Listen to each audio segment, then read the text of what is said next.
Dernière vidéo de cette première journée de Festival Tolkien sur ma chaîne et une présentation de toutes les œuvres qui ont trait à Tolkien, œuvres cinématographiques et télévisuelles.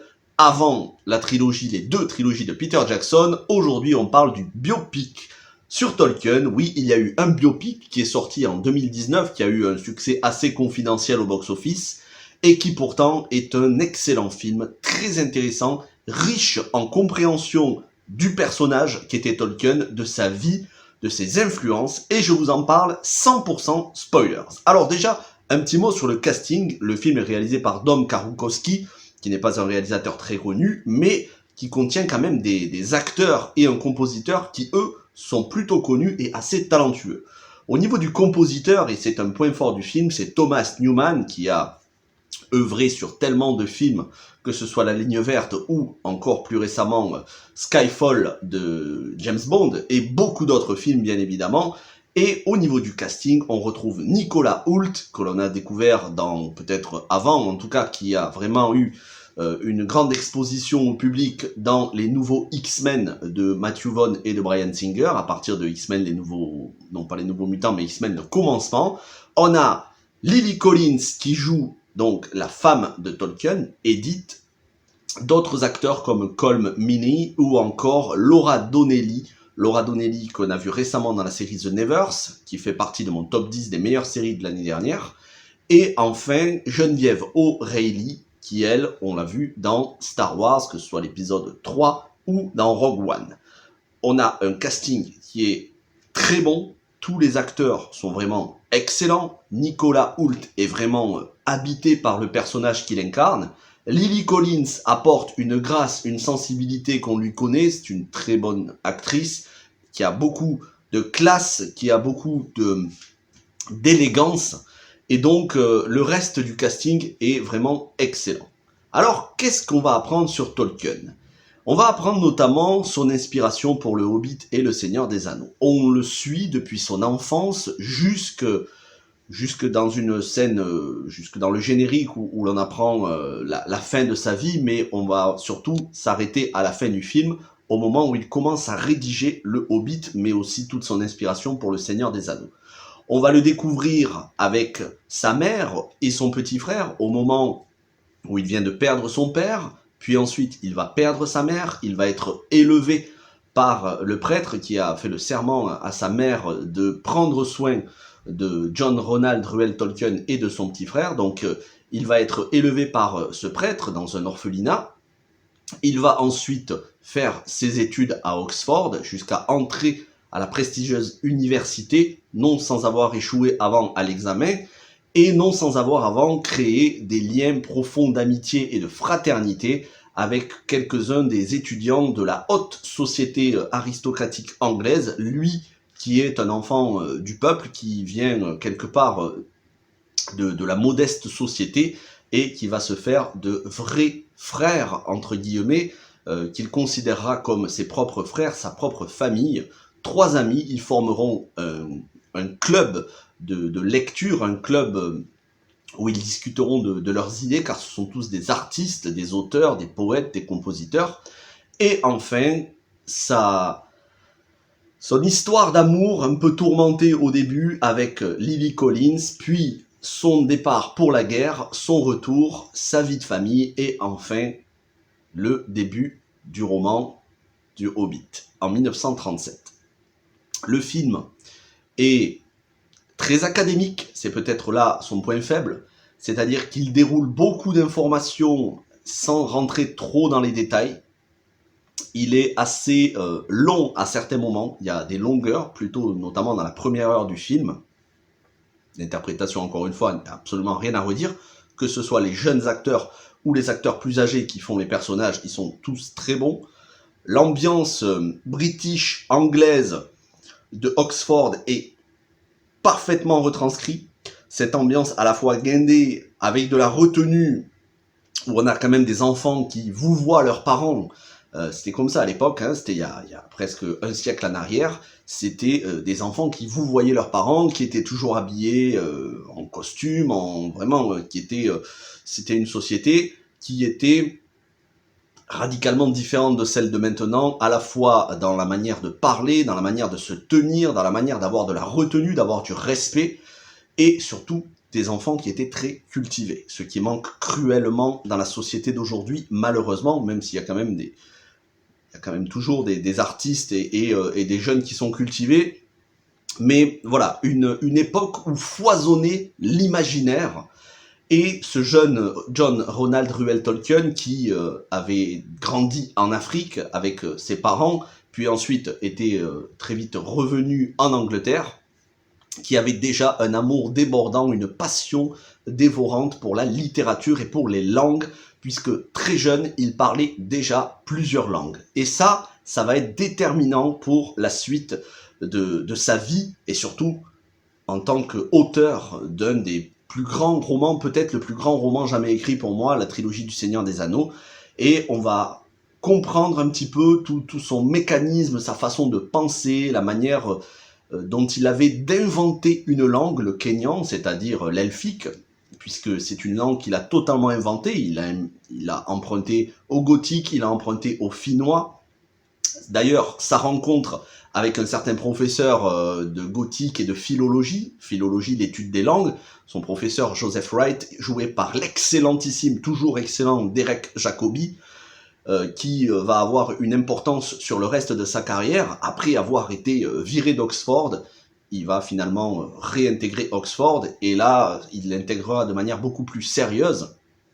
On va voir un petit peu, durant tout le film, puisque le film alterne entre scènes du passé, scènes du présent, dans les tranchées, et ensuite, après la guerre, on va voir un petit peu toutes les expériences qu'il a vécues, les traumatismes, les joies et on va dire, la vie à laquelle il aspirait, tout ça qui va le nourrir, qui va nourrir son imaginaire. Alors, il y a énormément d'easter eggs, je ne vais pas tous vous les passer en revue, mais on s'aperçoit déjà qu'il a été arraché à son foyer très jeune, et que sa mère lui disait « ton foyer, il est là où tu le crées, et un jour tu te créeras une place là où tu te sentiras bien ». Et ça va vraiment l'inspirer pour le Hobbit, la comté, les trous de Hobbit. Donc ici vivait un Hobbit avec la maison de Bilbon, toute la comté qui est un foyer pour Bilbon et pour Frodon et pour les autres Hobbits. Donc le fait d'avoir été arraché très tôt à son foyer après la mort de son père, et de se créer lui-même son foyer, puisque sa mère décède très peu de temps après, ça va vraiment le conforter dans l'idée, plus tard, beaucoup plus tard, de créer un foyer, on va dire, de manière littéraire, de manière fictive. Ensuite, on a tout ce qui est l'Or du Rhin de Wagner, l'opéra de Wagner, avec toute l'histoire de l'anneau unique qui rend invisible son porteur, les nains, et énormément de choses qui se trouvent dans le Seigneur des Anneaux, qui sont directement inspirées de la mythologie nordique qui a inspiré Wagner pour son opéra. Et on va voir que Wagner a une importance toute particulière, puisque c'est le compositeur préféré de sa future épouse Edith, qui elle est une passionnée de Wagner, soit dit en passant, sa femme qui va lui expliquer pourquoi les mots doivent avoir une signification et pas juste un son, puisque lui au début s'intéresse plutôt au son des mots, lorsqu'il est en train de créer sa langue de l'elfique, mais sa femme qui va lui dire que les mots doivent avoir une signification. Elle va lui parler de sa passion pour Wagner, ils vont écouter des opéras ensemble. Tout cela va être mis en parallèle au fait que sa mère, sa propre mère, lorsqu'il était petit, avec son frère, lui racontait l'histoire de Siegfried combattant le dragon dans la mythologie nordique. On voit bien l'inspiration pour Smaug notamment. Donc tout ça va se mélanger dans son esprit à son expérience dans les tranchées lors de la Première Guerre mondiale. Son expérience dans les tranchées où il va trouver son Sam Gamgee, un soldat qui lui a été fidèle, qui lui a été d'une grande aide lorsqu'il recherchera un de ses amis d'enfance, un de ses amis auquel il s'est attaché à son club de lecture lorsqu'il était au collège, lorsqu'il est arrivé dans l'aristocratie anglaise. Ils vont grandir ensemble, 4 amis, et ils vont se retrouver les 4 sur le front. 2 décéderont, un restera traumatisé et lui va poursuivre le reste de sa vie. Et quand il sera sur le front, il va essayer de retrouver son meilleur ami qui est un poète. D'ailleurs, il y a une histoire avec beaucoup de dignité sur une amitié ou plutôt un amour frustré. J'en dis pas plus. Il y a beaucoup de pudeur dans les sentiments. Ça, c'est un énorme point fort du film. Même si la dernière partie du film, c'est la meilleure parce que c'est là où il y a le plus d'émotions. En cherchant cet ami sur le front, il va être confronté aux horreurs, donc lance-flammes, gaz mortel, bon, tout ce qu'il y avait dans les tranchées, les morts, la brume, la boue, le sang, les charniers, et ça va lui inspirer les Nazgûl ainsi que Sauron. La guerre représente Sauron, bien évidemment, il n'y a pas que ça, c'est résumé toute l'inspiration de Tolkien en un film de 2 heures, c'est quasi mission impossible. Il faut se pencher sur ses écrits. Je pourrais pas vous faire une vidéo de 10, 12, 15 minutes pour vous raconter tout. Il faudrait qu'on fasse beaucoup plus que ça. Et c'est pas le but non plus. Mais la guerre, la première guerre mondiale et le traumatisme et la noirceur de cette guerre va lui inspirer Sauron et les Nazgûl, ces créatures qui, pour lui, représentent la mort sur le front, représente toute la noirceur qu'il y a chez les humains et qui motive les guerres. Donc c'est extrêmement intéressant. Au-delà de ça, on a aussi quelques petits easter eggs, comme le mot Hawk, Hawk qui veut dire le chêne en anglais, Hawk qui sera le nom de Thorin, Thorin Oakenshield, et ce mot Hawk qui veut dire chêne en anglais, qui a une partie de ce mot qui a beaucoup d'origines, et ça va être très intéressant de voir qu'il y a beaucoup de mots qui sont inspirés du gothique, du finnois et beaucoup d'autres choses. Ce nom, donc, qui lui sera soufflé par son professeur de philologie, professeur Joseph Wright, va avoir une importance dans les noms. On voit que même des petites choses qui paraissent anodines vont avoir une importance. Ces ce groupe de 4 amis, de 4 frères qu'il formait avec ses 3 amis, qui va lui inspirer directement la communauté de l'anneau, notamment les 4 hobbits, le fait que une fois ce voyage terminé, cette communauté terminée, on garde certains traumatismes qui lui sera inspiré du traumatisme qu'a gardé un de ses amis survivants du front. Vous voyez, il y a énormément de choses.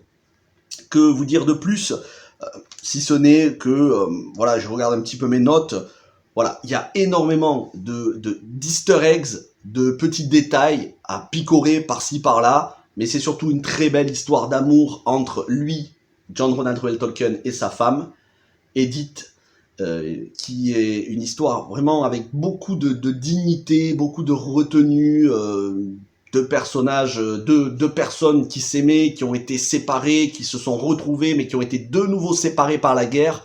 Lui qui a survécu parce qu'il avait fait la promesse à sa femme de survivre, il a tout fait pour survivre. Elle qui a été à son chevet lorsque pendant plusieurs jours, il luttait contre la fièvre des tranchées dans son lit d'hôpital.